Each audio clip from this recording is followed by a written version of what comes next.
An update on the Israel-Hamas conflict, a polar vortex takes over most of the U.S. and a Danville man arrested. All of this and more in today's broadcast. Good afternoon, my name is Tessa O'Keefe and you are listening to WTOK. I'm here with the latest in news, sports, and weather.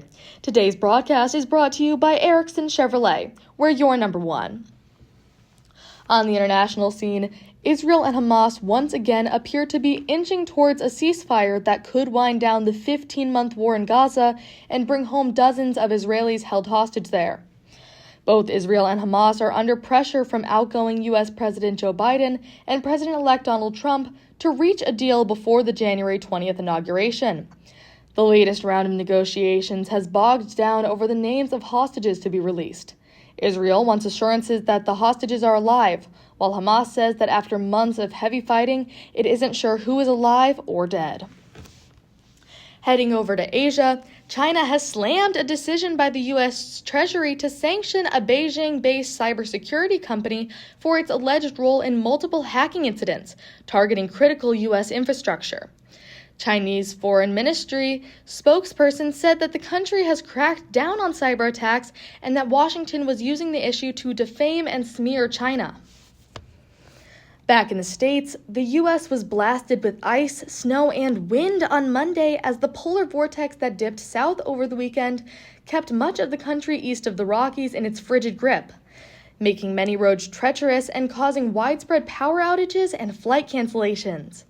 The immense storm system brought disruption to areas of the country that usually escape winter's wrath, threatening a freeze in Florida and causing people in Dallas to dig deep into their wardrobes for hats and gloves. In political news, Congress certified President-elect Donald Trump as the winner of the 2024 election in proceedings that unfolded without challenge, in stark contrast to the January 6, 2021 violence. Layers of tall black fences flanked the Capitol complex in a stark reminder to what happened 4 years ago, when a defeated Trump sent rallygoers to fight like hell in what became the most gruesome attack on the seat of American democracy in 200 years. One by one, a tally of electoral votes from each state was read aloud to polite applause in the House. No one objected, and the results were certified. In news closer to home, a 28-year-old man from Danville has been arrested in connection to the death of a man from Champaign. On December 21st at 11 p.m., Joseph Jones was found unresponsive at the intersection of Collette and Williams in Danville. Jones had more than one gunshot wound and was pronounced dead at the scene.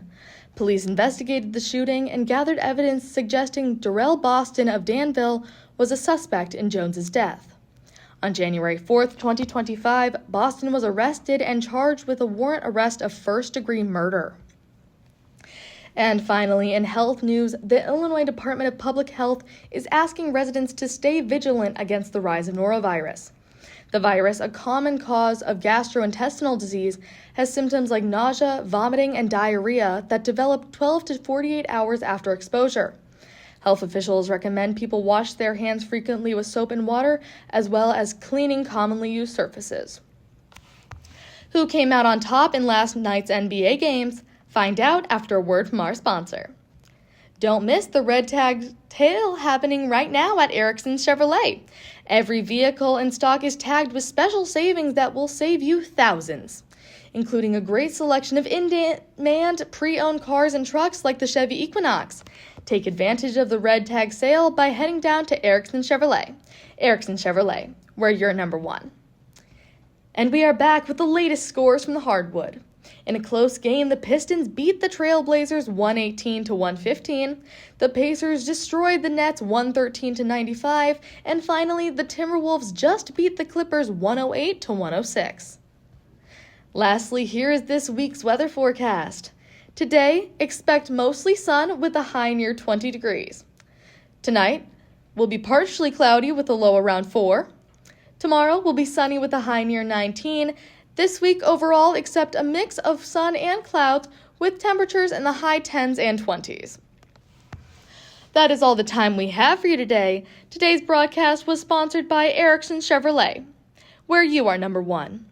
Please be sure to tune in next week. I'm Tessa O'Keefe on WTOK. Thank you for listening and have an amazing rest of your day.